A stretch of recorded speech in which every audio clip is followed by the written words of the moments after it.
The Mill at Alder Brook. Episode 6. Apples Beside the Orchard Wall. Tessa came along the lane in the mild light of early evening, carrying 2 empty baskets nested together against her hip. The handles moved a little with each step, making a soft wicker sound that came and went beneath the steadier murmur of Alder Brook. The day had been warm without being hot. Now the warmth was easing out of the lane, leaving the air comfortable and still enough for an evening outdoors. The grass at the edges of the track leaned in the direction of the afternoon breeze. A few dry leaves had gathered there too, though most of the leaves remained on the orchard trees beyond the mill. At the footbridge, Tessa slowed. The brook passed beneath the boards in its ordinary way, folding around stones and gathering again on the other side. She could hear the water moving toward the mill race, a quiet, continuous sound that seemed to hold the whole place together. The old mill stood beyond it, its timber walls keeping the last slant of light. The main floor windows reflected a pale part of the sky. Above them, the grain loft was closed and settled. Below, the wheelroom rested near the brook. Tessa crossed the bridge at an easy pace. The baskets brushed against her coat, and the boards gave a low wooden note beneath her shoes. Halfway across, she looked toward the water wheel. It was quiet this evening. There was no milling to do, no machinery to tend, and no reason to enter the wheelroom. Her work waited on the far side of the kitchen garden, where the orchard stood behind its low wall. She stepped into the mill yard and stopped for a moment. It was a habit she had kept through all her evenings at the mill. Arriving was its own small part of the work. She liked to stand still long enough to notice what the place was doing before she began asking anything of it. The mill was quiet. The brook was steady. The bakehouse beyond the kitchen garden held a little warmth in its walls, though its door remained shut. Nearer at hand, the yard had the clean, restful look of a place between tasks. There was no loose sack to carry inside, no open shutter moving in the breeze, and no tool left where it ought not to be.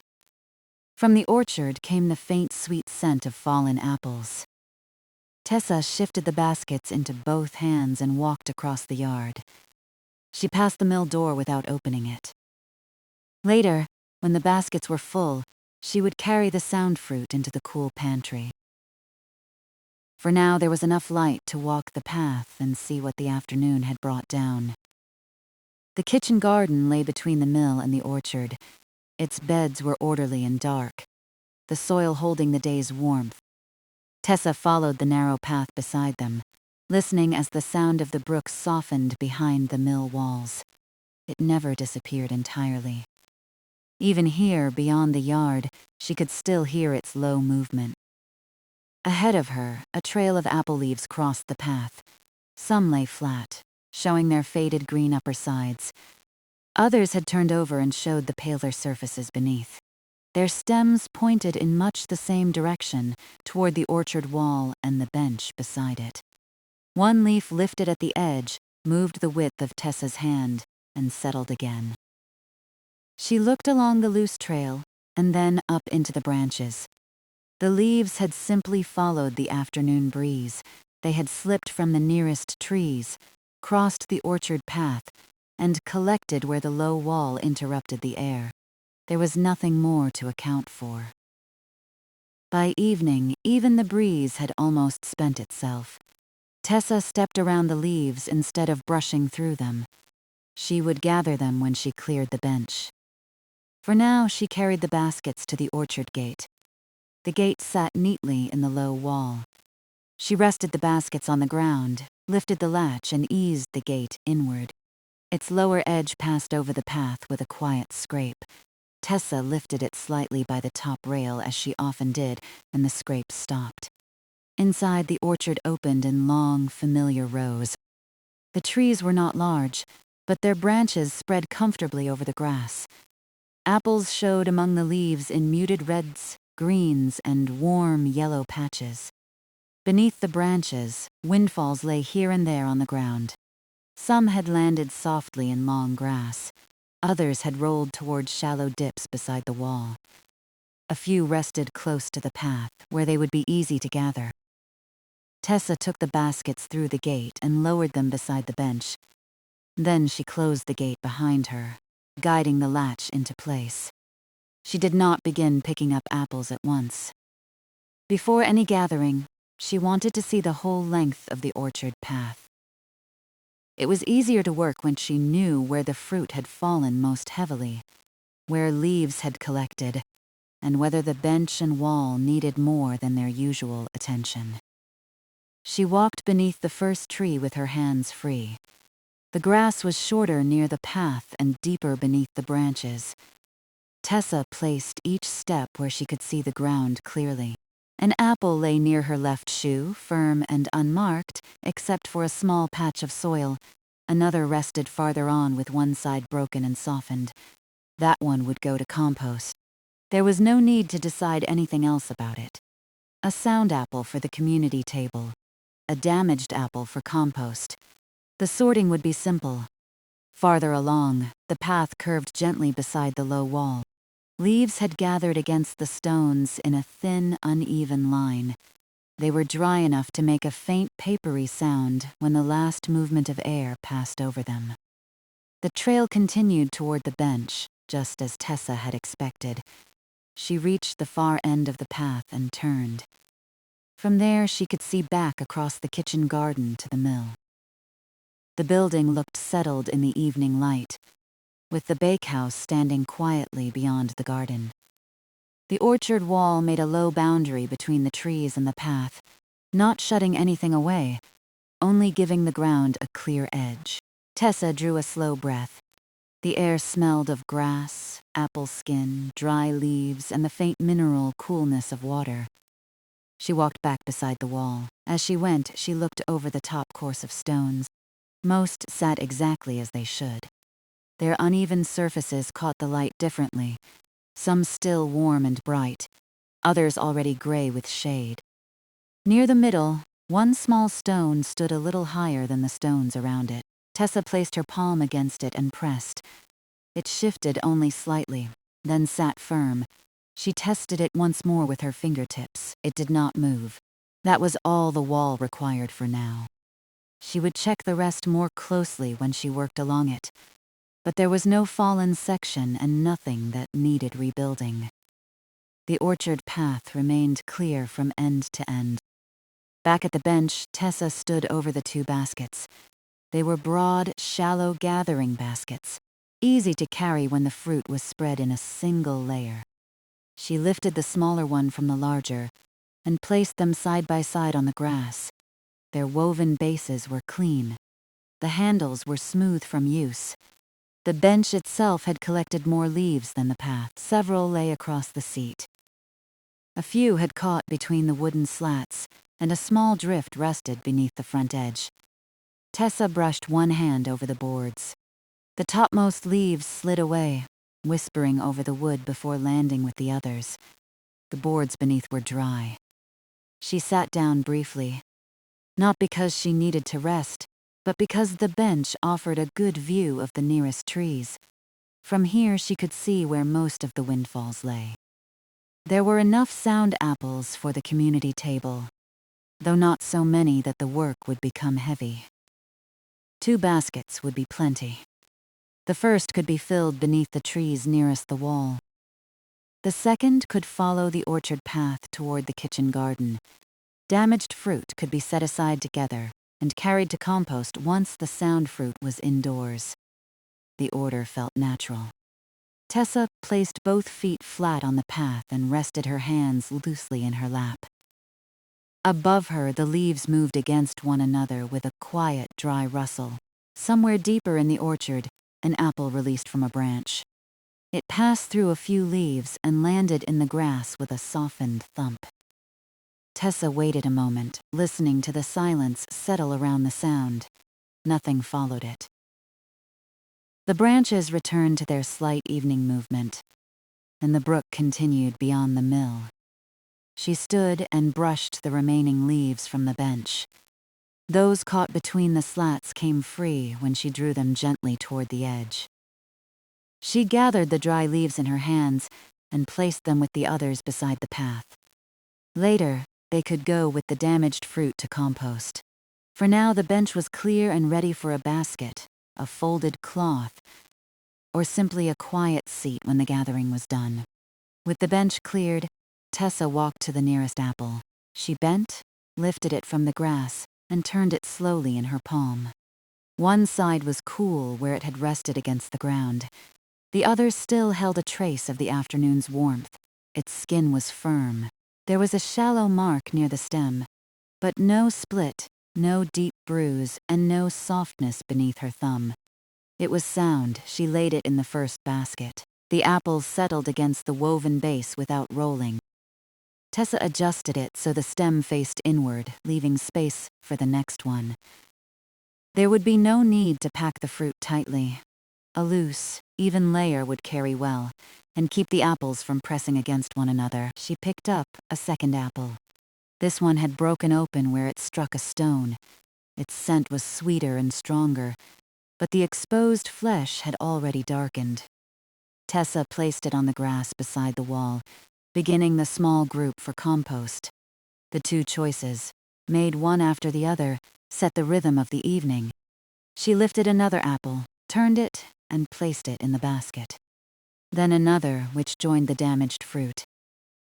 She moved only through the small patch nearest the bench, taking care not to range farther down the path before she had finished her first look at the ground. Soon 5 sound apples rested in the basket. 3 damaged ones lay together by the wall. The grass around the bench was clear enough to walk without watching every step. Tessa straightened and looked up.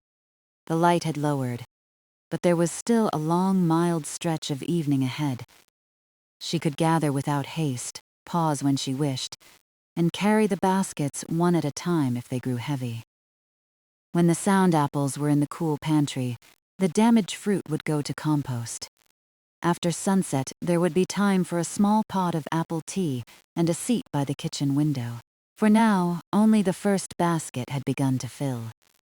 Tessa moved it from the grass to the cleared bench, where it stood level and easy to reach. She set the second basket at the near end of the orchard path. Then she walked back toward the gate, looking once more over the ground she would cover. The leaves marked the old direction of the afternoon breeze. The low wall was steady. The bench was clear. The apples waited beneath the trees, each one ready for the same simple decision. At the gate, Tessa turned and began her slow walk into the orchard, with the empty basket in one hand and the evening open before her.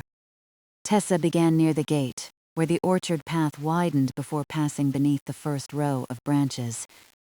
The empty basket hung from one hand. Its woven base touched the side of her coat now and then, light enough to carry without thought. She stopped beside the first windfall. The apple had come to rest at the edge of the path, where the shorter grass met the deeper growth beneath the tree. She bent, lifted it, and turned it beneath the remaining light. The skin was green with a broad wash of muted red. A little dry soil clung near the base, but the fruit was firm all around. Tessa rubbed away the soil with her thumb and placed the apple in the basket. It settled with a small hollow sound against the wicker. A second apple lay several steps farther on. This one had fallen into softer grass. Its stem was still attached, with half a leaf caught beneath it. Tessa removed the leaf and looked carefully at the place where the apple had rested. There was no split in the skin and no darkened patch. When she pressed it lightly, it held firm. It joined the first. She went on at the same unhurried pace, looking down beneath one branch and then the next. The ground decided much of her route.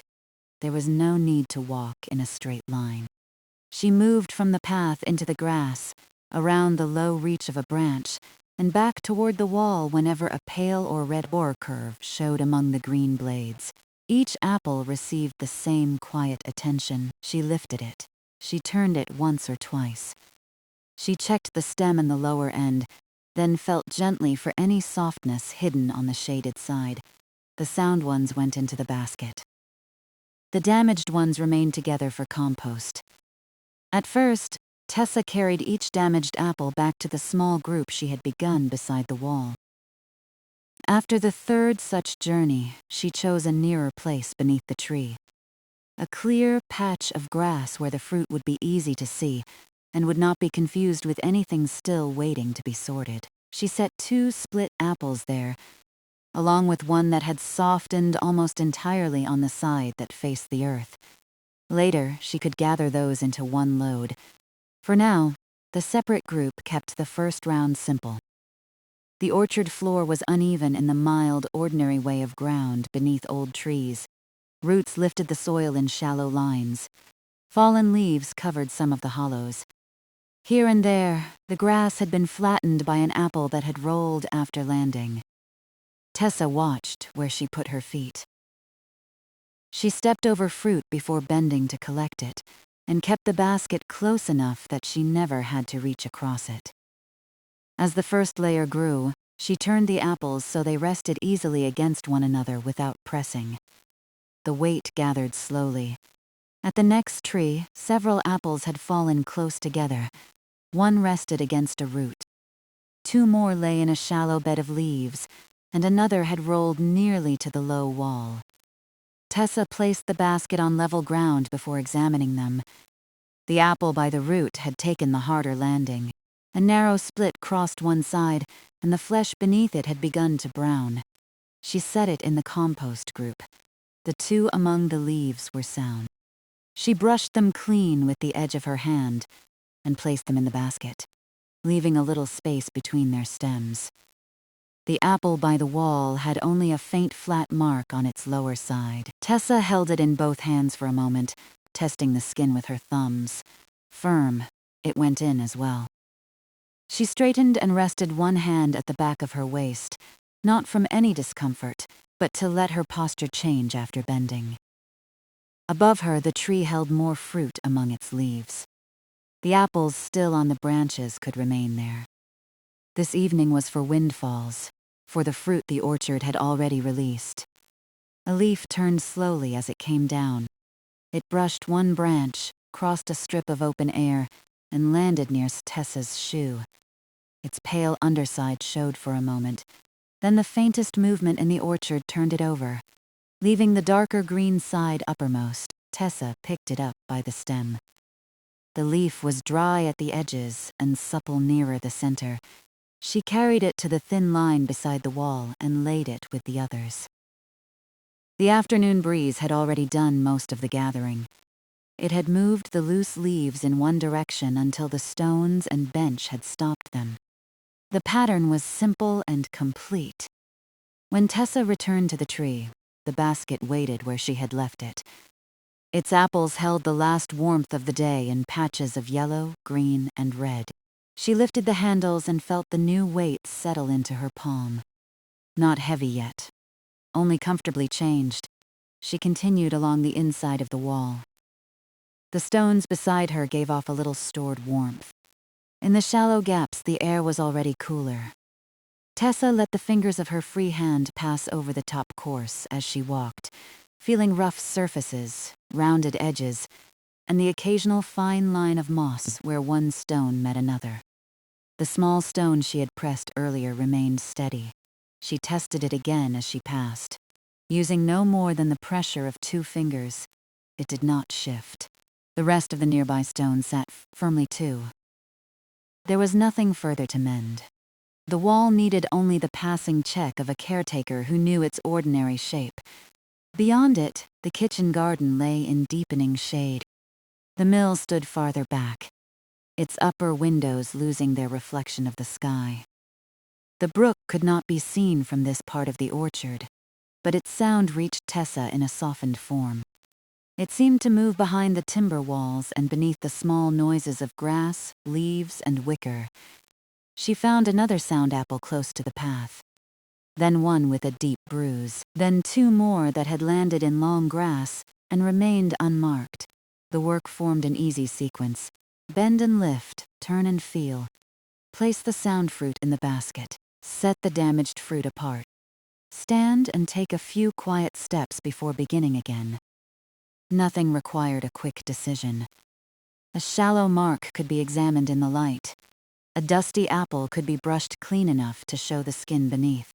If Tessa was uncertain, she could hold the fruit a little longer, turning it until every side had passed beneath her hand. Most choices were clear at once. One apple, warm yellow with a green patch near the stem, looked entirely sound until she noticed a small hole low on one side. The damage was old and neat, no wider than the end of a thin twig. Tessa pressed gently around it. The flesh beneath had softened. "For compost," she said. Her voice was quiet and matter-of-fact. The orchard accepted the words without returning anything but the slight stirring of its leaves. She placed the apple with the damaged fruit. The next one was smaller than the rest, round and firm, with an even red color where the evening light touched it. Tessa turned it once and set it in the basket. For the table, there was no need to speak again. The two brief decisions had named the whole task. At the middle of the orchard path, she paused beside the bench. The first basket remained there with the 5 sound apples she had gathered before setting out. Tessa placed the basket she was carrying on the ground and looked at them together. She had begun with one basket on the bench and another in her hand, meaning to gather into whichever was nearest. Yet the evening would be easier if she completed one shallow layer at a time. She transferred the 5 apples from the bench basket into the one she had carried, choosing open spaces and keeping the fruit loose. The first made a low wooden knock against another apple. Tessa adjusted it by the stem. The next settled without touching anything except the woven base. She placed the remaining 3 along the edges until the layer looked even. There was room for several more, though not many. Once those spaces were filled, the first basket would be ready for the pantry. She left the still empty basket on the bench. Its handles leaned together, casting 2 narrow, curved shadows across the seat. The leaves she had cleared earlier remained in their small gathering beside the path. None had blown back. The air now moved so lightly that only the highest branches showed it. Tessa stood beside the bench and listened. An apple dropped somewhere beyond the next row. It struck leaves before reaching the grass, producing 2 soft taps and a final dull landing. The sound gave her a direction, but there was no need to follow it immediately. The fruit would wait where it had fallen. She first cleared the ground around the bench. One apple lay partly beneath the seat, close to the rear leg. Tessa knelt on the dry path and reached for it without pulling the bench or disturbing the little drift of leaves beneath. The apple came free easily. It was cool all over, having rested in shade, and its skin was smooth except for one shallow scratch. She checked the scratch. It had not broken through. The apple filled a space near the center of the basket. Another lay near the wall. This one had split deeply and released a fresh, sweet scent into the air. Tessa placed it with the damaged group.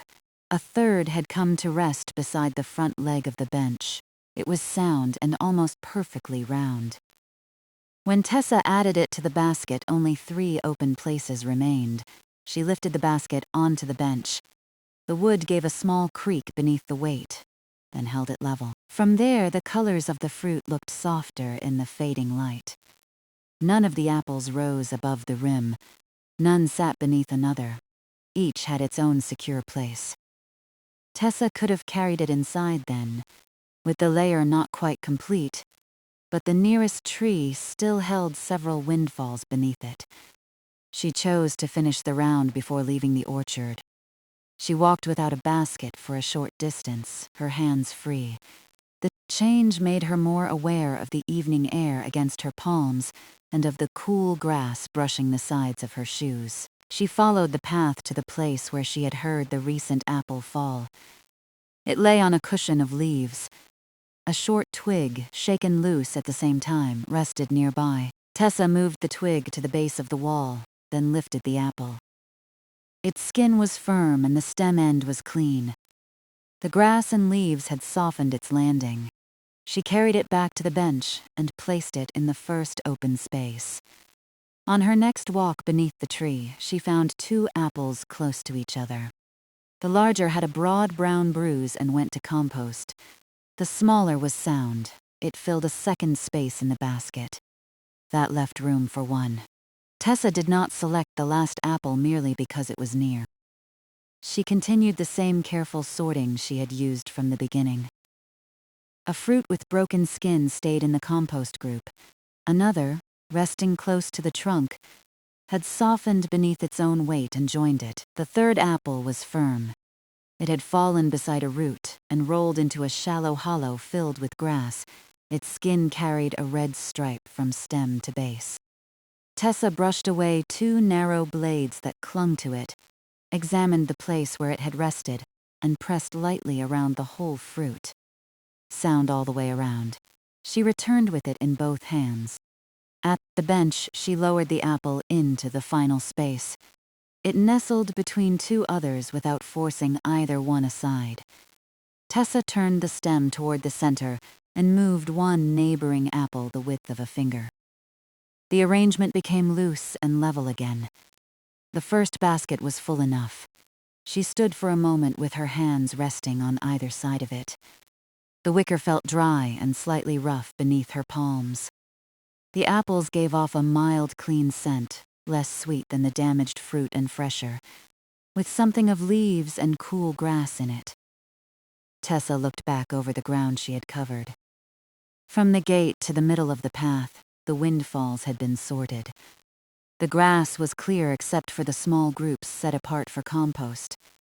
The leaves still formed their low line beside the wall. The stones were steady.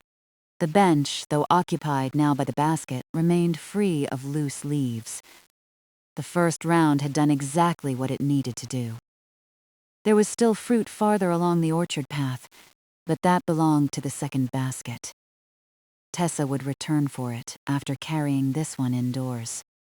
Dividing the work kept the baskets light enough to handle comfortably and gave each part of the evening a clear beginning and end. She took the handles in one hand, then changed to both hands before lifting. The basket rose evenly from the bench. Its weight was modest, yet full enough to make the handles firm beneath her fingers. The apples shifted once, producing a soft cluster of small sounds, and then settled into their places. Tessa carried the basket toward the gate. She walked slowly so the fruit would not roll against the sides. At the low branch, she turned slightly and passed beneath it. At the shallow rise of a root, she shortened her step. The basket remained level between her hands. Near the gate, she paused and looked back. The empty basket stood on the cleared bench, ready for the next round. Beyond it, the unsorted part of the orchard rested in the last mild light. There were no questions waiting there, only more apples to lift and examine in the same familiar way. Tessa set the full basket down inside the gate, opened the latch, and raised the wooden frame enough to keep its lower edge from scraping the path. She carried the basket through, closed the gate, and guided the latch back into place. The trail of leaves lay ahead of her, pointing across the path toward the wall where the afternoon breeze had left it. Tessa stepped beside the leaves and followed the kitchen garden toward the mill. With every pace, the brook grew a little clearer. The pantry waited cool and quiet inside. She would set the first basket there, give the apples space to rest, and then come back for the second round while the orchard still held the evening light. Inside the mill, the air changed at once. The mild evening warmth remained behind Tessa in the yard, while the passage ahead held the cooler stillness of thick walls and shaded rooms. She carried the full basket with both hands, keeping it level as she crossed the threshold. The apples moved softly against the wicker, then became quiet again. Tessa paused long enough to let her eyes adjust. The main floor was dim but familiar. The grain loft rested above, and the wheel room below held its usual quiet beside the brook. She did not need either room this evening. Her path led toward the cool pantry, past the worn boards and the closed kitchen door. The sound of Alder Brook reached her through the mill walls. It was lower here than it had been near the footbridge, but steady enough to follow from one end of the building to the other. Beneath it, Tessa heard the small sounds of her own steps and the occasional faint creak of the basket handles. She carried the apples into the pantry. The room held a clean scent of stone, wood, and empty shelves. Its shaded window admitted a narrow band of evening light. Tessa set the basket on a low wooden table beneath it, lowering one side and then the other so the fruit would not shift. The wicker base touched the table with a quiet scrape. She released the handles and looked over the apples. They had traveled well. The shallow layer remained loose, and even with no fruit pressed beneath another. A few blades of grass clung to one apple near the rim. Tessa removed them and brushed a speck of soil from another with the side of her thumb. The cool pantry would hold the fruit comfortably until the second basket arrived. Later, she could cover both baskets with light cloths and leave the apples to rest. For now, there was no need to move them again. Tessa opened the inner shutter a little wider. The last outdoor light spread across the table, showing muted red stripes, green skin, and warm yellow patches. None of the apples shone brightly in the dim room. Their colors seemed deeper here, as though the cool air had settled over them. She touched the nearest apple with 2 fingers. Its sun-warmed side had already begun to cool. The first round was complete. Tessa left the basket where it stood and returned through the mill. Her hands felt light after carrying the fruit. At the outer door, she stepped back into the mild air and stood for a moment on the threshold. The kitchen garden lay ahead in deepening shade. Beyond it, the orchard trees still held light in their upper leaves. The low wall drew a clear line beside the path, and the bench could just be seen through the gate with the second basket waiting on its seat. Nothing had changed while she was indoors. The trail of apple leaves still crossed the path in the direction of the afternoon breeze. A few lay beside the garden beds, and the rest had gathered where the wall interrupted their movement. They had not scattered farther. The air was now too quiet for that. Tessa followed the path back to the orchard. At the gate, she lifted the latch, raised the frame slightly, and carried it inward without letting its lower edge scrape. She stepped through, closed it, and guided the latch into place. The empty basket stood on the bench exactly as she had left it. Tessa lifted it by one handle. Before beginning the second round, she walked to the small groups of damaged fruit she had set apart beneath the trees. Their sweeter scent had become a little stronger as the evening cooled. She would leave them where they were until all the sound fruit had been gathered. That would keep the 2 parts of the task separate. The second basket could be filled, carried indoors, and settled beside the first. Then the damaged apples and the leaves near the bench could go together to compost. The order was plain. She returned to the middle of the path and continued beyond the ground she had already cleared. This part of the orchard lay slightly farther from the kitchen garden. The grass grew longer near the wall, and the trees cast wider patches of shade. Tessa moved slowly, looking for the round shape of fruit beneath leaves and between shallow roots. The first apple she found was sound. It had landed in a thick patch of grass and come to rest stem upward. She turned it in her hand, checked the shaded side, and placed it in the basket. The second had a soft brown place near its base. Tessa carried it back a few steps and set it in a new compost group where the grass was short. Then she returned to the path and continued beneath the branches.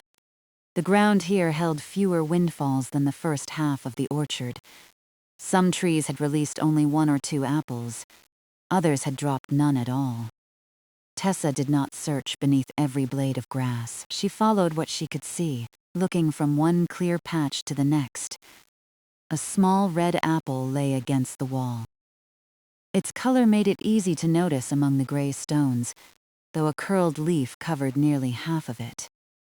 Tessa lifted the leaf first and added it to the thin line along the wall. Then she picked up the apple. One side was firm and clean. The other had a shallow hollow where it had rested against a stone. Tessa pressed around the mark, turning the fruit slowly. The skin had not broken, and the flesh beneath remained firm. She placed it in the basket. A few steps farther on, the grass dipped beside the path. Dry leaves had gathered in the hollow, their edges overlapping in a loose brown and faded green layer. Tessa could see the upper curve of another apple among them. She set the basket down.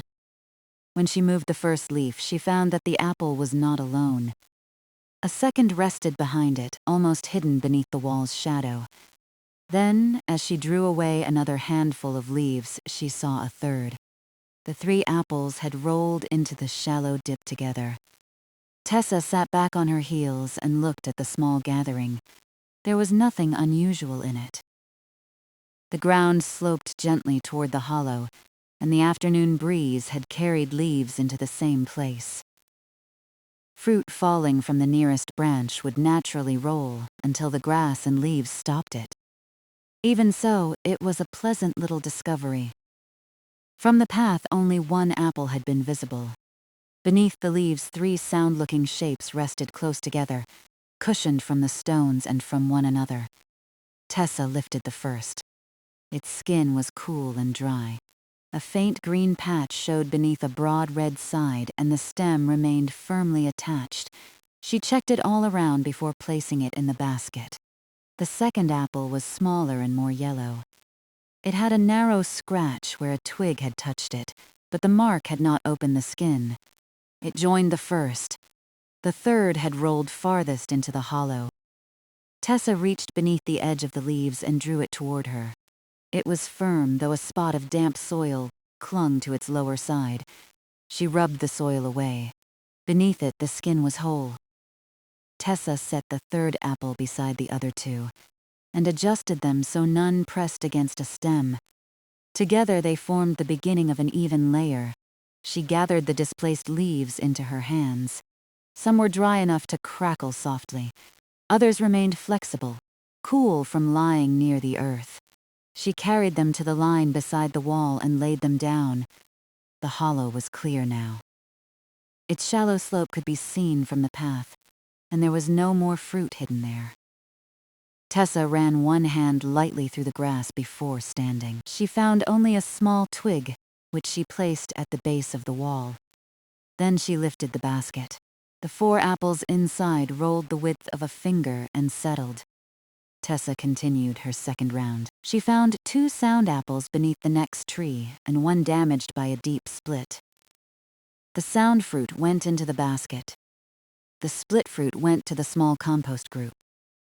At the far end of the orchard, the path narrowed between the last tree and the wall.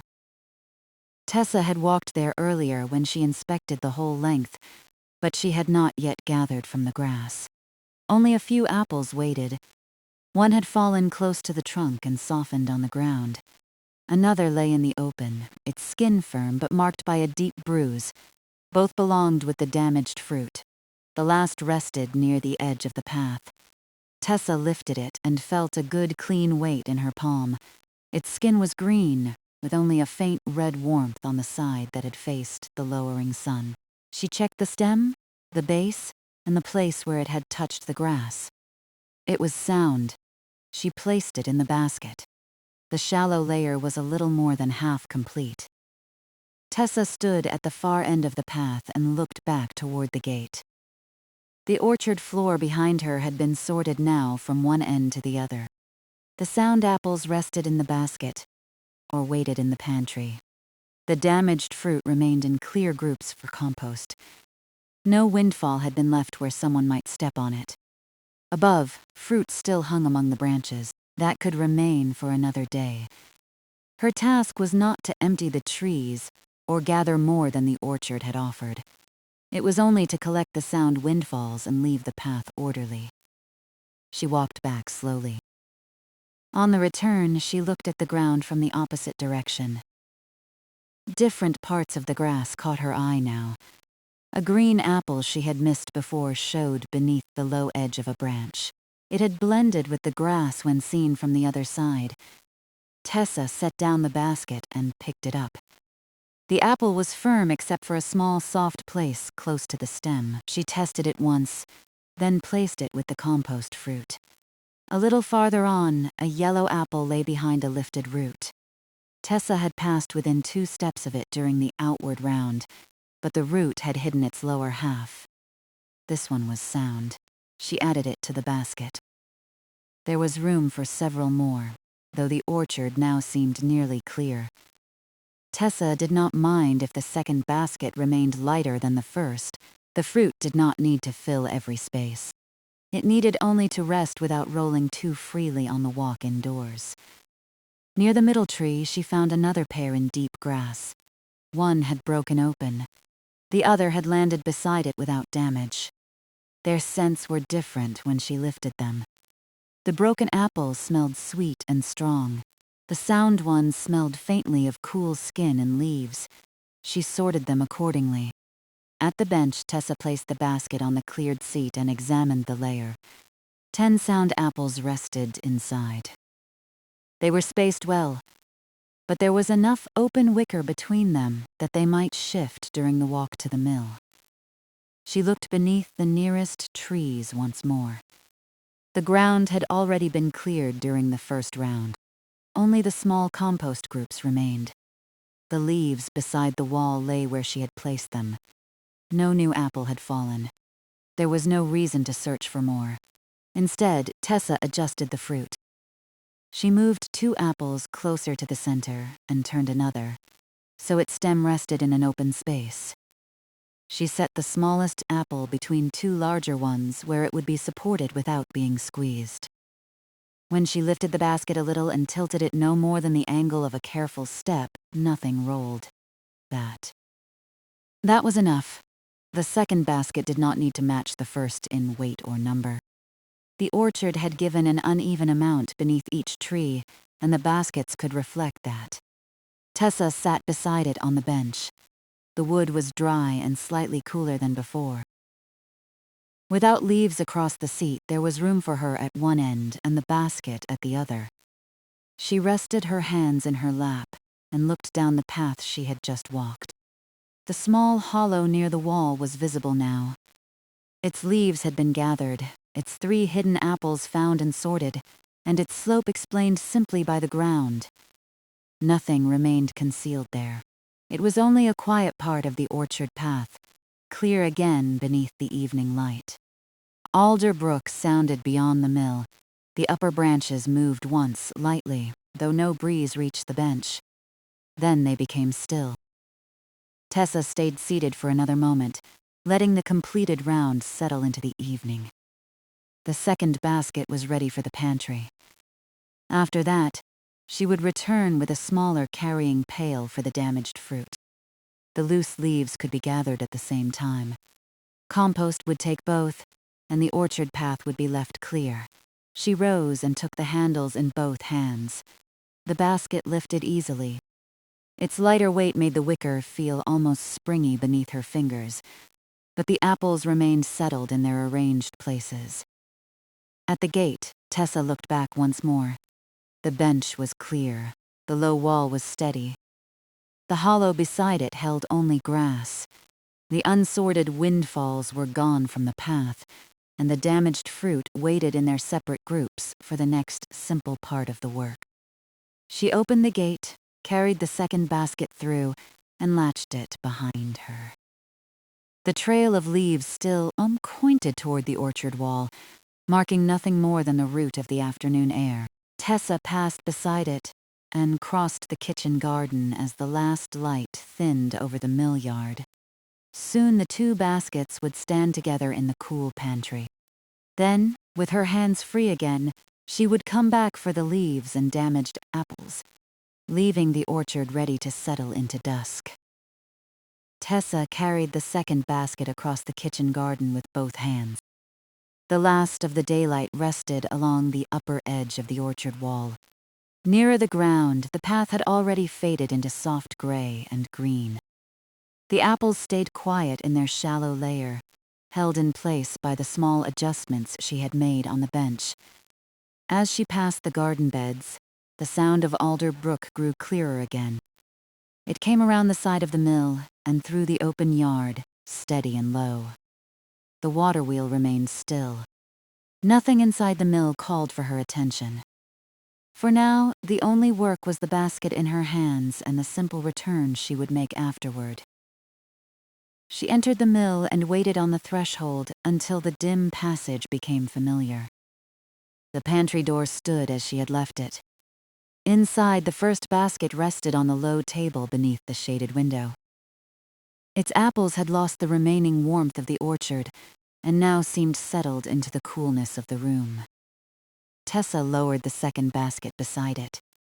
There was enough space for both without crowding. The fuller basket stood nearer the wall, the lighter one nearer the edge of the table. Their handles leaned inward, almost touching. Tessa looked over the second layer of fruit. None had rolled out of place. One small apple had turned slightly during the walk, but it remained supported between two larger ones. She moved it back by the width of a finger and left the rest alone. The two baskets did not match, and they did not need to. One held a complete shallow layer. The other held 10 apples with a little wicker showing between them. Together they contained the sound windfalls the orchard had offered that evening. There would be enough to bring to the community table without taking fruit from the branches before it was ready. Tessa crossed to a shelf and took down 2 light cloths. They were plain, loosely woven, and clean. She shook each one open with a quiet movement, then laid the first across the fuller basket. The cloth rested on the rim without touching much of the fruit. She covered the lighter basket in the same way. A little air could still pass beneath the edges. She drew one corner back to make sure the apples were not pressed beneath it, then let the cloth settle again. That was all they needed. The pantry was cool. The fruit was sound. Both baskets stood securely on the table, ready to remain there overnight. Tessa closed the inner shutter partway, leaving only a narrow opening for air. The last strip of daylight thinned across the cloths and the wooden tabletop. She stood in the doorway for a moment. The pantry had taken on the quiet order of a completed task. Nothing remained to count or rearrange. Tomorrow the apples would still be where she had placed them, cool and rested beneath their covers. Tessa left the door nearly closed and walked back toward the outer passage. Near the kitchen, she found the small carrying pail she had meant to use for the damaged fruit. It was light enough to hold in one hand and broad enough at the top for the apples to be placed without dropping them. She took it by the handle and stepped outdoors again. Evening had deepened while she was inside. The mill yard held no direct light now, though the sky above it remained pale. The bakehouse beyond the garden was quiet. The orchard branches showed against the softer sky, their leaves gathering into broad, still shapes. Tessa followed the path back. The trail of leaves was easier to see from this direction. It crossed the path in a loose line and ended where the low wall had stopped it. Some leaves were green, some yellowing at the edges, and some already dry. They had come from the orchard in the afternoon breeze and had gone no farther. At the gate, Tessa set down the pail. She lifted the latch, raised the frame slightly, and opened it without scraping the ground. Then she carried the pail through and closed the gate behind her. The orchard had become very quiet. No apple fell while she stood there. The high branches barely moved. Beneath them, the sorted grass looked open and undisturbed. The sound fruit was gone, and the damaged apples waited in the small groups she had made during her 2 rounds. Tessa began with the group nearest the bench. She placed the pail on the grass and lifted the first damaged apple with both hands. Its broken side had darkened a little more, and the sweet scent was stronger than before. She lowered it into the pail rather than letting it fall. A second apple had softened almost through. Tessa supported it underneath as she moved it, keeping the damaged side upward. It settled beside the first. The third was firm in places but deeply bruised where it had struck the ground. It went in as well. These apples were no longer right for the community table, but they had not become useless. In compost, they would return to the garden in another form, along with the leaves and the soft remains of other ordinary seasons. Tessa carried the pail to the next group beneath the first tree. The handle swung gently against the rim until she set it down. She gathered the split apples one at a time. Some were small enough to hold in one hand. Others required both hands, because the softened skin might give way if she gripped them too firmly. She worked carefully, though there was nothing delicate or difficult about it. Lift, support, lower. The pail gained weight without becoming heavy. When the group was gone, Tessa brushed aside the grass where the fruit had rested. One damp hollow remained beneath a softened apple. It would dry by morning. She straightened the grass lightly with her fingertips and moved on. The next compost group waited near the middle of the path. It held the yellow apple with the small old hole near one side, the fruit with the broad bruise, and two apples whose skins had broken on roots or stones. Tessa remembered each decision without needing to reconsider it. The small hole had softness beneath it. The bruise was deep. The broken skins had already opened to the air. Each apple belonged exactly where she had set it.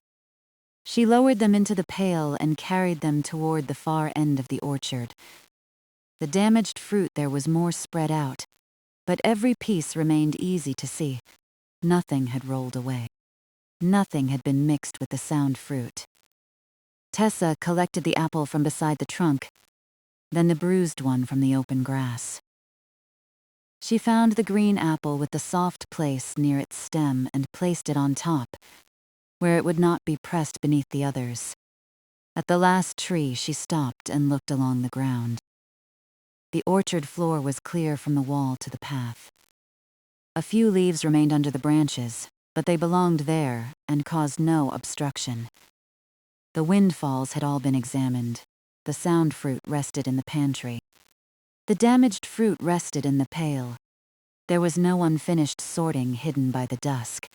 Tessa lifted the pail in both hands for the walk back. She carried it level, passing beneath the low branch and around the shallow roots. At the bench, she set it down again. The loose leaves were the final part of the orchard work. She began with the small gathering beside the bench. Some leaves had come from the seat and the spaces between its slats. Others had gathered beneath the front edge. Tessa drew them together with both hands, making a soft, dry mound. She did not try to collect every leaf in the orchard.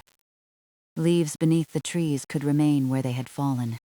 They softened the ground and belonged to the slow work of the season.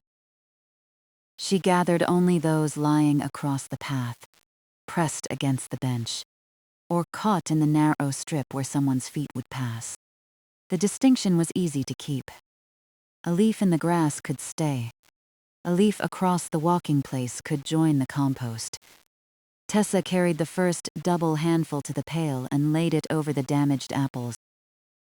The leaves formed a light cover, their broad surfaces resting across the uneven fruit. She returned to the wall. The thin line of leaves followed the stones from the bench toward the gate. Tessa worked along it slowly, gathering a little at a time. The rough wall had caught some by their stems. Others rested flat against the path. She freed them without disturbing the stones. At the small raised stone she had tested earlier, she paused. It remained firm beneath her fingertips. The leaves around it came away easily, revealing the narrow seam between one stone and the next. Tessa ran her hand once over the top. Warmth had nearly left the wall now. The upper surfaces felt cool, and the hollows between stones were cooler still. Nothing shifted beneath her hand. She continued gathering. Each handful made the path a little clearer. The old trail shortened from the orchard end toward the gate, until only a few scattered leaves remained. One lay pale side upward near the bench leg. Another had curled around a blade of grass at the edge of the path. A third rested close to the gate, its stem still pointing toward the wall. Tessa picked them up in turn. The breeze had explained the whole pattern. It had moved through the orchard during the afternoon, loosened a few leaves, and carried them until the wall and bench interrupted their path. Now the breeze was gone, and the leaves were on their way to compost. Nothing else needed to be made of them. Tessa placed the last 3 leaves in the pail. The path looked open without looking swept bare. A few small fragments remained between the stones, and a single leaf rested well off the walking place beneath the bench. She left it there. The bench seat was clear, the wall steady, and the gate free of anything that might catch beneath it. She sat down. The pail stood at her feet, filled with damaged apples and covered loosely with leaves. Its handle rested against one side. Tessa placed her hands in her lap and looked through the trees. In the fading light, the apples still on the branches were harder to see. Now and then a muted patch of color showed between leaves, then disappeared when her gaze moved on. Those apples could stay where they were. The orchard would release them in its own time. Beyond the gate, the kitchen garden had become a quiet shape between orchard and mill. The mill windows no longer reflected the sky. The building held the evening in dark timber, while the brook continued beside it with the same measured sound. Tessa listened for a while. Water moved. Leaves touched lightly overhead. The basket handles were still in the pantry. The thought came simply and passed. The apples were covered. The shutter was partly closed. Nothing had been left outdoors that belonged inside. After a few minutes, Tessa rose from the bench. She took the pail and carried it through the gate. The fruit shifted softly beneath the leaves, but nothing pressed against the rim. She closed the gate behind her and checked the latch once. Then she followed the cleared path beside the low wall. The compost took the damaged fruit and leaves without ceremony. Tessa tipped guiding the softened apples with one hand so they did not tumble. The leaves slid after them with a dry whisper and settled over the fruit. She gave the pail a gentle shake. One curled leaf remained against the bottom. Tessa lifted it out and laid it with the others. Then she turned the empty pail upright. The inside held a little apple scent and one faint mark from the softened fruit. She would rinse it at the mill. That was a small indoor task, no more than a minute's work. Before leaving the garden, Tessa looked back toward the orchard. The gate was closed. The path was clear. The bench stood ready beside the wall. No damaged fruit remained beneath the trees, and no full basket waited to be carried. The evening's outdoor work was complete. Tessa returned to the mill with the empty pail swinging lightly at her side. She rinsed it, wiped the rim, and left it upside down to dry. Then she checked the cool pantry once more. The 2 covered baskets stood together beneath the shaded window. She lifted the corner of each cloth just enough to see that the fruit remained settled. The first basket was full and even. The second was lighter, with comfortable space between the apples. Cool air moved faintly through the narrow shutter opening. Tessa lowered the cloths again. There would be no more carrying tonight. Outside the pantry, the kitchen was growing dark. Soon she would light a lamp. After sunset, she would make a small pot of apple tea and sit beside the kitchen window while the orchard settled beyond the glass. For now, she stood in the cool doorway and listened to Alder Brook. The sound passed through the old mill in a low, unbroken line. Behind her, the apples rested. Beyond the garden, the orchard path was clear. Every part of the work had reached its proper place. Tessa closed the pantry door gently and went to prepare the kitchen for the quiet hour ahead. Tessa crossed the kitchen and lit the lamp. The flame rose beneath the glass, small at first, then steady. Its light reached across the table and touched the nearby shelves. leaving the farther corners of the room in a comfortable dusk. The window above the work surface still held the last gray of evening. Beyond it, the kitchen garden and orchard had begun to lose their separate colors. She set a small pot beside the basin and filled it with fresh water. The water sounded briefly against the metal, clear and close after the lower murmur of Alder Brook. When the pot was full enough for 1 cup and a little more, Tessa carried it to the stove. She settled it over the gentle heat and placed the lid loosely on top. There was no need for a large fire. The room had kept some of the day's warmth, and the small flame beneath the pot would soon do what was needed. While the water warmed, Tessa wiped the work surface. Only a few drops remained from rinsing the carrying pail. She drew them into the cloth and wrung it once over the basin. Then she hung the cloth where it could dry and returned the pail to its usual place, upright now and clean. The kitchen was in order. She stood beside the table and considered the tea. The sound windfalls were resting in the pantry for the community table. They had been sorted, carried, and covered, and Tessa did not intend to disturb either basket. But an apple tea needed very little. A few clean pieces of peel and 1 thin slice would be enough to give the water a mild scent and a little sweetness. There were apples already kept in the kitchen for ordinary use. Tessa chose a small one from the wooden bowl on the shelf. Its skin was yellow-green and unmarked, and it fit neatly in her palm. She washed it at the basin. The water ran over the smooth skin and gathered at the lower curve before falling away. Tessa dried the apple with a clean corner of cloth, then set it on the board beside a small knife. The pot had begun to make its first quiet sounds.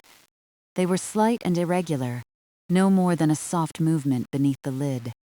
Tessa left it to warm while she cut the apple. She divided it carefully. 1 half went back into the bowl for the following morning, placed cut side down on a little plate.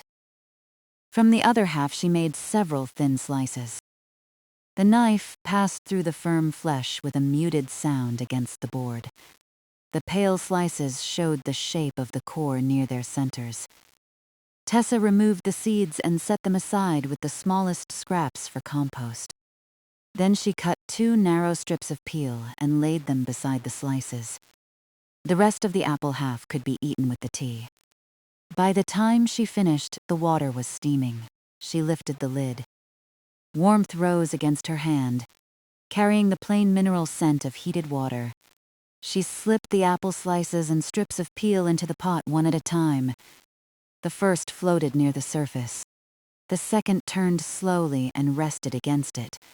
The peel curled as it warmed, releasing a faint fragrance that was fresher than the sweet scent of the damaged windfalls. Tessa replaced the lid and lowered the heat. The tea needed only time. She took the plate with the remaining apple half to the table and sat down. For a little while she did nothing except listen. The pot gave a soft tick as the metal warmed.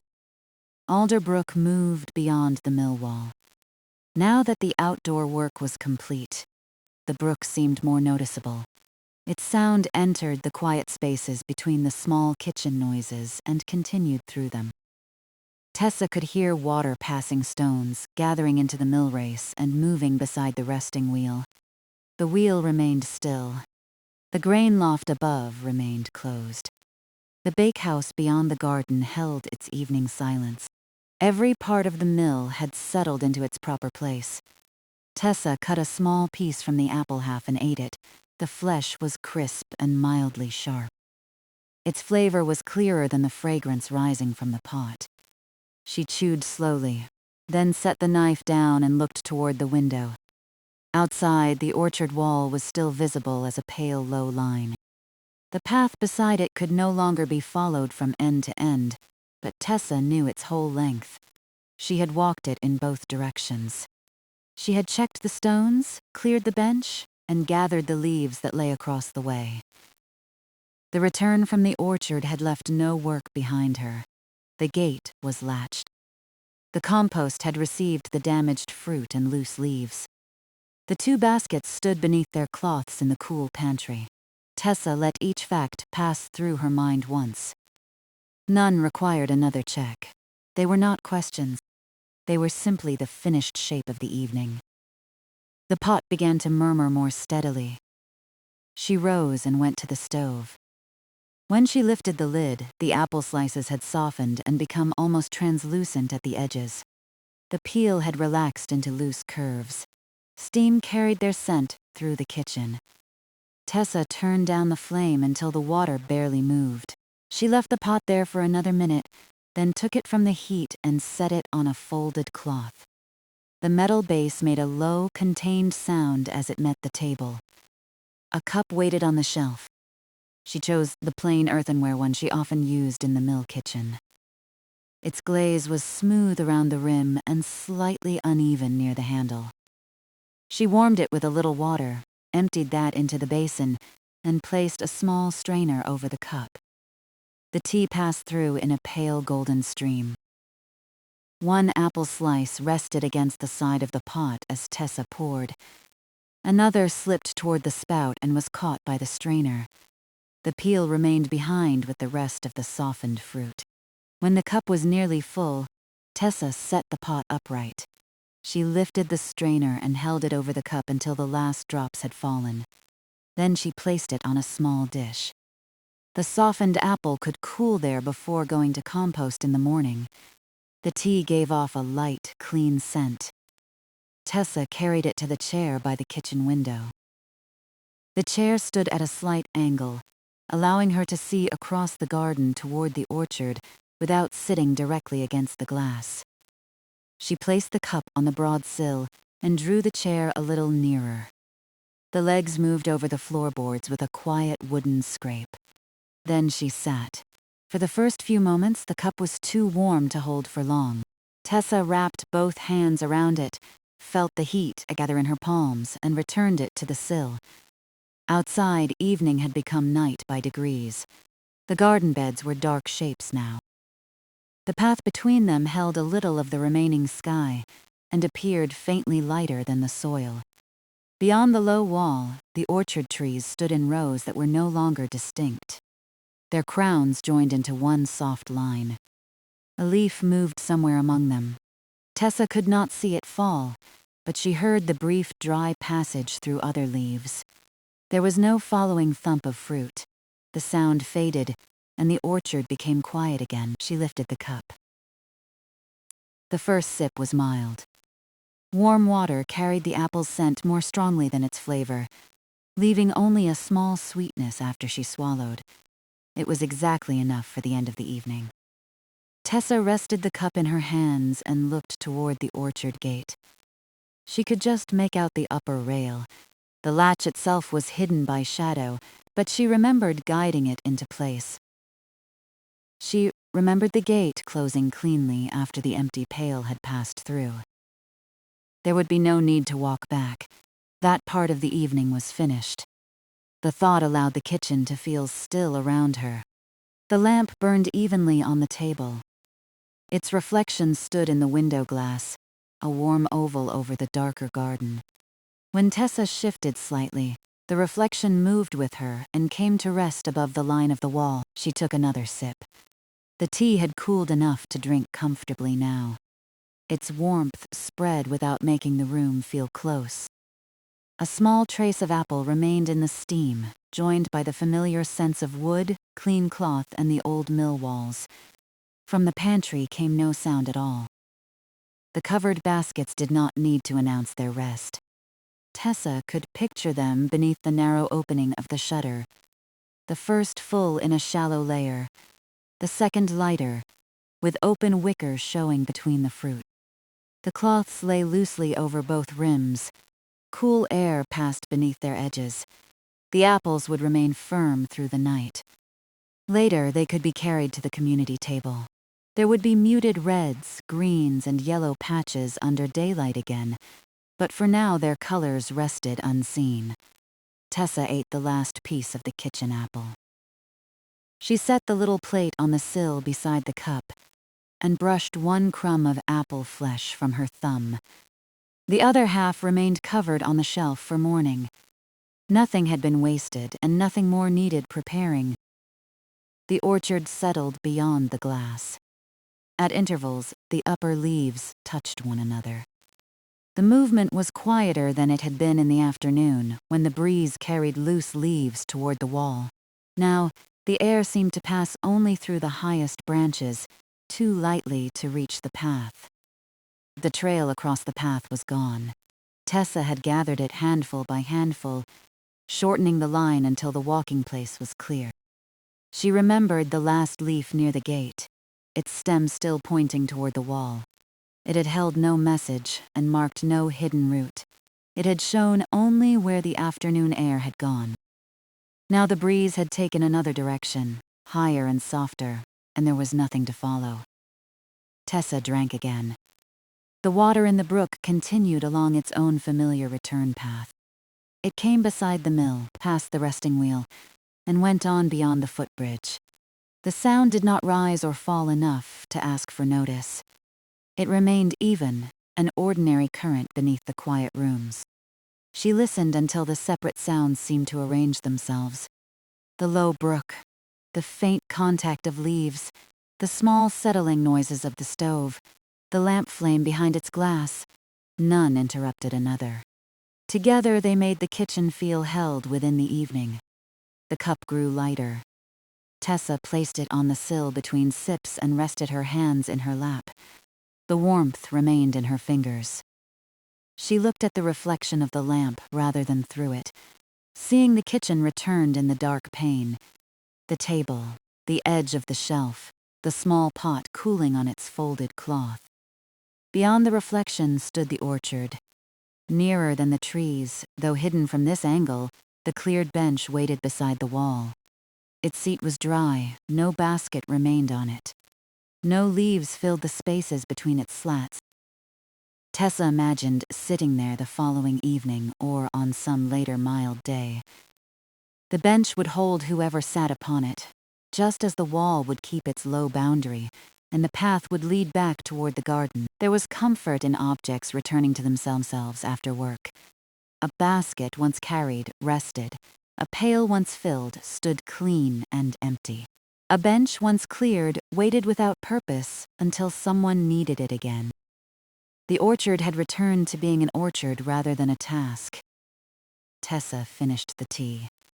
A final trace of warmth remained at the bottom of the cup. She held it for a moment before setting it down. Then she stayed in the chair, not yet ready to rise, though there was almost nothing left to do. The pot could remain until it cooled. The lamp could burn a little longer. The pantry door was closed gently, not latched, and the outer mill door was secure.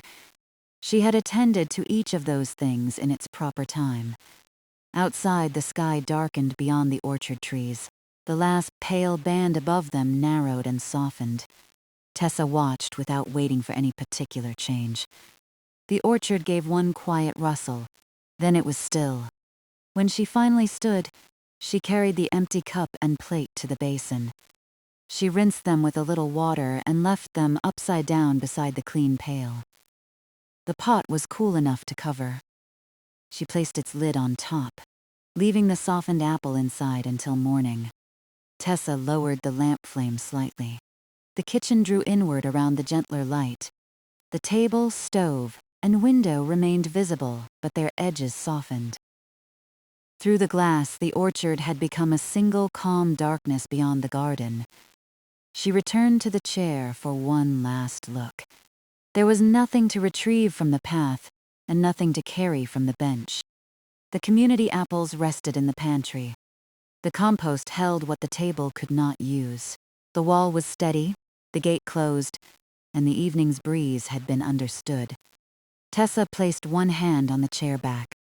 Behind her, the mill rooms were quiet. Ahead of her, the orchard rested for the night. Between them, the kitchen held the faint scent of apple tea. She turned from the window and left the chair ready beside it. The outdoor work had ended. The return path was clear. Only the slow closing of the evening remained. Tessa stood for a little while with one hand on the back of the chair. The lamp burned low behind her. Its gentler light lay across the table, the stove and the boards between them. The faint scent of apple tea remained in the kitchen, though the cup had been rinsed and the small pot was covered. Beyond the window, the orchard had settled into darkness. There was no reason to look for the gate now. No reason to trace the path or find the pale line of the wall. She had seen each of them before the light went. The gate was latched, the path was clear, and the stones were steady. Darkness changed only what could be seen. It changed nothing about the work already done. Tessa drew the chair back from the window by the width of her hand. She left it ready for morning, angled toward the garden as it had been all evening. Then she crossed to the table. The lamp glass held a small oval of flame. Tessa adjusted the wick until the light became quieter still. It no longer reached the far corners, but it gave enough light for the few remaining movements of the night. She folded the cloth beneath the cooling pot once around the edges. The metal had lost nearly all its warmth. Inside, the softened apple slices and peel rested beneath the lid. They could remain there until morning, when they would join the compost without need for another journey tonight. The half apple on the shelf was covered on its little plate. The clean cup and plate stood upside down beside the basin. The pail had dried and returned to its usual place. Tessa looked over them without touching anything. Each object had already reached the end of its task. The kitchen did not require further tidying. It needed only to be left as it was. She moved to the pantry door. When she opened, the cooler air met her face and hands. The narrow shutter opening admitted no useful light now. Tessa lifted it just enough to see the low table beneath the window. Both baskets stood together.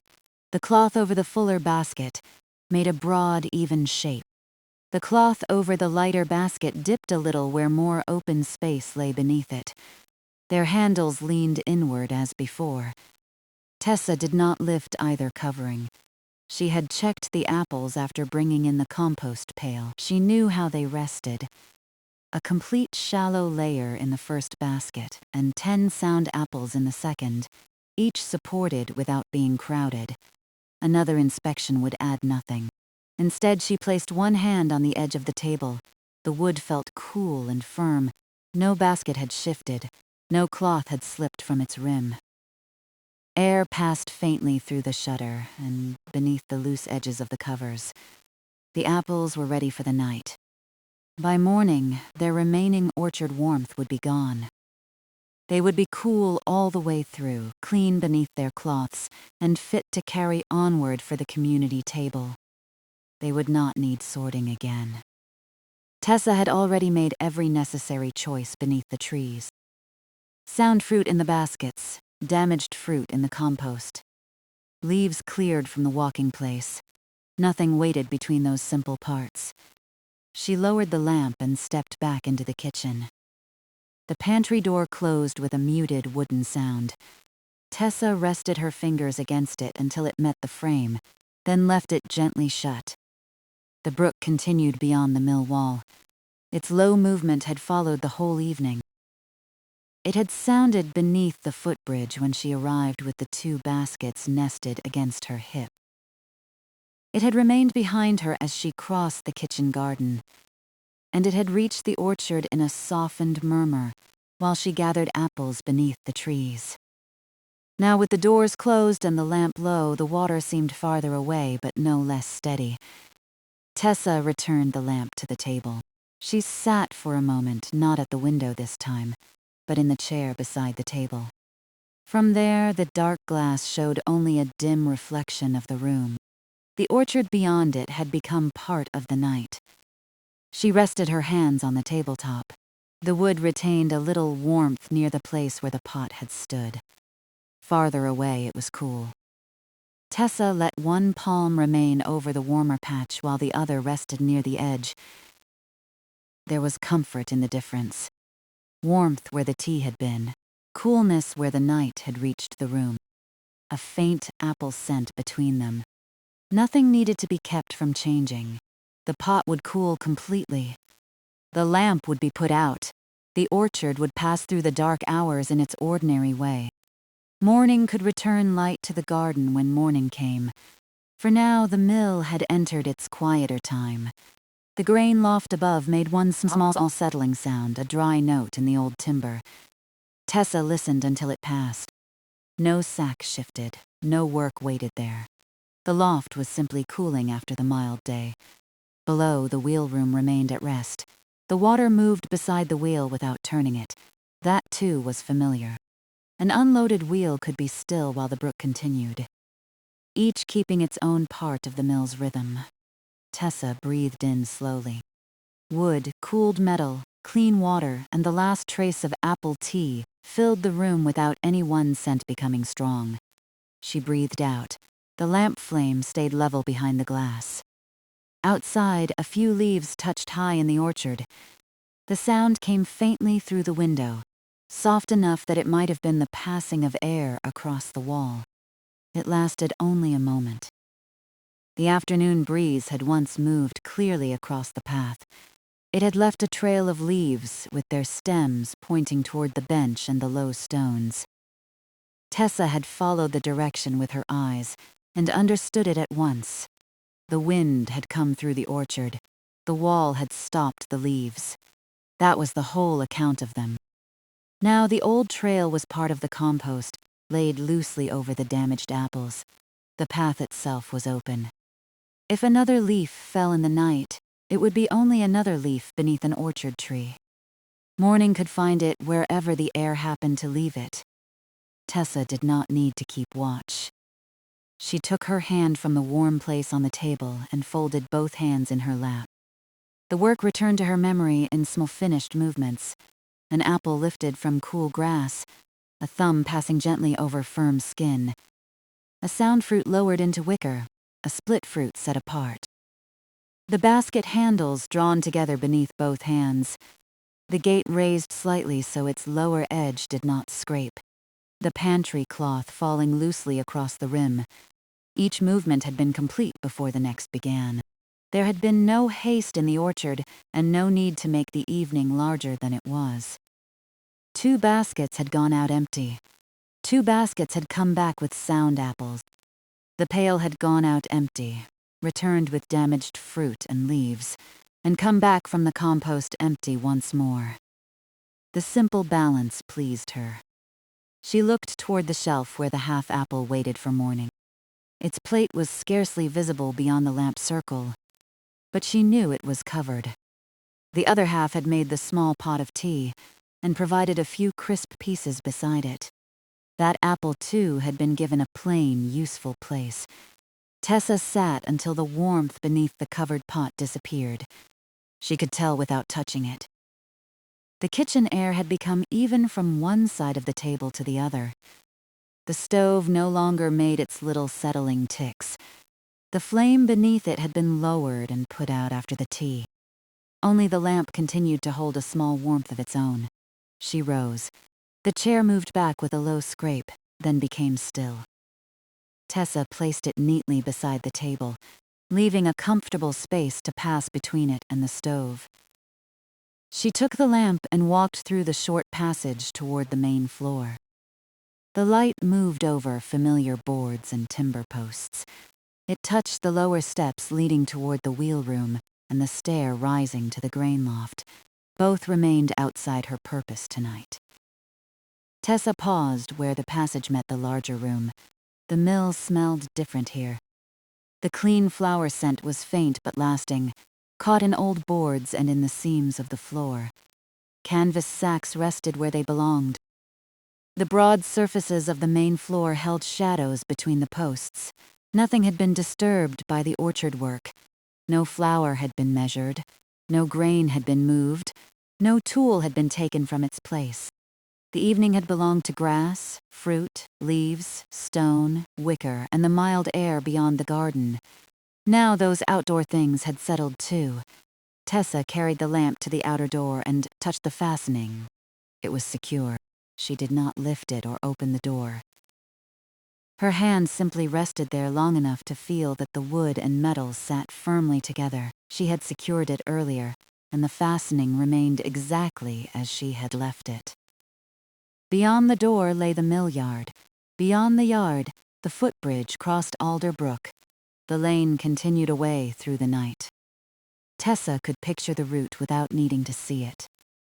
No one was expected along it, and she had nowhere else to go this evening. The mill enclosed all that remained of her quiet hour. She turned back toward the kitchen. The lamplight passed once more over the worn floorboards. Her steps made soft, measured sounds. Between them, the brook held its steady line. At the kitchen window, the darkness had deepened enough to hide the lamp's reflection, unless Tessa stood close. She set the lamp on the table and went to the glass without it. The pane felt cool when she laid 2 fingers against the frame. She could distinguish the nearest edge of the garden now, but nothing beyond it required a name. The beds were dark. The wall was dark. The orchard was dark. They rested together beneath the same mild night. Somewhere among the trees, a single apple let go. Tessa heard it pass lightly through leaves and land in the grass with a soft, rounded thump. She waited. No second apple followed. No branch continued moving. The orchard returned at once to stillness. The fallen apple could remain until another ordinary round. It had landed after the path was cleared and after the gate was closed. There was no reason to collect every fruit at the instant it reached the ground. The orchard had its own slow timing. Tessa had gathered what the afternoon offered. The night could keep what fell during the night. She drew her hand from the window frame. The new windfall was not unfinished work. It was simply part of tomorrow's orchard, resting beneath the tree where it had landed. It introduced no question, and asked for no lamplit journey across the garden. Tessa returned to the table and sat again. This time she did not review the pantry or the door. She allowed the room to remain quiet without measuring it against a list. The lamp gave light. The brook moved. The orchard rested. She rested with it. Minutes passed without needing to be counted. The mill made an occasional soft wooden sound as the night cooled its outer walls. Each sound arrived, faded, and left the silence unchanged. Tessa let her shoulders settle against the chair. Her hands lay loosely together. The table before her was empty except for the lamp and the covered pot. The work surface had been wiped. The basin held no dishes. A narrow strip of cloth hung drying where she had left it. There would be a little work in the morning, but none of it reached backward into this night. The softened apple would go to compost. The half apple would be ready to eat. The 2 baskets would remain covered until it was time to carry them onward. Those were morning things. They had clear places waiting for them, and that was enough. Tessa lowered the lamp once more. The flame shortened. Shadows moved gently inward from the corners and settled around the table. The kitchen window became a dark square with a small amber reflection near its center. She watched the reflection for a time. It did not flicker much. The air indoors was still. Its edges stayed rounded and warm, hovering over the unseen garden. Beyond that small reflected light, the bench stood empty beside the wall. The seat had been cleared. The spaces between the slats were open. Its boards were cooling beneath the night air. Tessa remembered the modest creak it had given under the first full basket. She remembered sitting at one end while the lighter basket waited at the other. The bench had supported fruit, wicker, and a few quiet pauses. Then it had returned to itself. The wall had done the same. It had caught the afternoon leaves and held the edge of the path. One small stone had risen slightly above the others, but it had sat firm beneath Tessa's hand. The wall required no repair. Its rough top would cool through the night, and warm again when daylight reached it. The gate, too, had returned to stillness. It had opened for empty baskets, full baskets, and the compost pail. Each time Tessa had lifted it enough to pass cleanly over the ground. Each time the latch had settled back into place. Now it stood closed between garden and orchard, not as a barrier against anything, but as the familiar end of the path. Tessa's breathing slowed with the repeated thoughts. Bench clear, wall steady. Gate closed. Apples covered. The words did not form a checklist anymore. They were only quiet shapes in her mind, each complete and resting. The brook continued. Water passed the wheelroom and moved beneath the footbridge. It carried no news from upstream and no demand from the mill. Its sound was enough as it was, low, even, and unbroken. Tessa rose for the last time. She moved the covered pot from the table to the cooler part of the stove, where it could remain safely until morning. She checked that the little plate on the shelf fully covered the half-apple, then left it untouched. At the basin, the cup and plate had drained dry. She turned them upright and set them on the shelf. The movements were small and final. She returned the chair to its place by the window. Its legs found the marks they usually occupied on the boards. The seat faced the garden at a comfortable angle, ready for daylight, another cup, or nothing at all. Tessa took up the lamp. At the kitchen doorway, she looked back. The room held its order without brightness. The table was clear, the stove was cool. The window showed only night. Behind the pantry door, the 2 baskets rested beneath their cloths in the steady air. There was no more work to name. She turned the wick down slowly. The flame narrowed to a fine golden point. For a moment, the glass held its last small glow. Then Tessa lowered it the final measure, and the light went out. Darkness settled gently into the kitchen. It was not complete darkness. A faint wash from the night sky remained at the window, enough to show the square of the pane and the softer shape of the chair beside it. Tessa stood still while her eyes adjusted.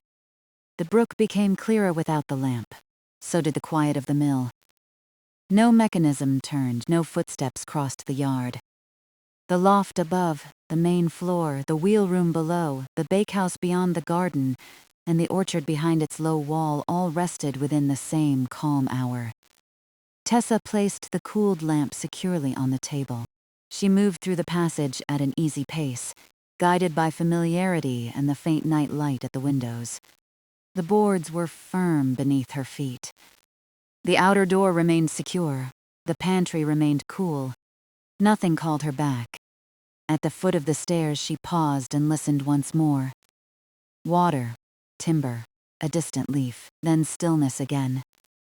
The orchard would remain outside until morning. The apples would remain in their baskets. The damaged fruit and gathered leaves would settle into compost. Everything had somewhere to rest. Tessa continued upstairs, leaving the main floor quiet behind her. Below, Alder Brook moved steadily beside the old wheel. Beyond the kitchen window, night lay mildly over the cleared path, the empty bench, and the firm low wall. One new windfall rested in the grass beneath its tree, ready to belong to another day. Nothing more was needed from the evening. Night had settled, and the mill settled with it.